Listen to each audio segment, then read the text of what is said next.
My name is Jeff Sprouse, and I'm the HVAC instructor at the Master Skill Center. I've been teaching for 14 years, and this is my third year in District 6. Our program is offering students the opportunity to explore the HVAC industry, and so when students decide to do this as a career, we count that as a success. What I love most about what I do is the reward of seeing a student realize their passion towards this industry and creating a pathway for them to be successful.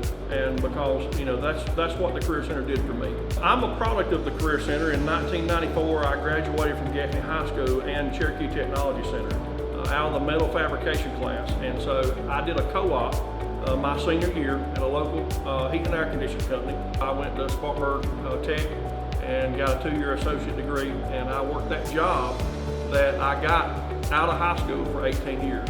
Even if a student decides not to go into this field as a career, we want to expose them to enough of the career that they can make an informed decision. I teach with a top-notch staff, and the guys here take their roles very serious, and so to be nominated with such a great group of teachers is very rewarding.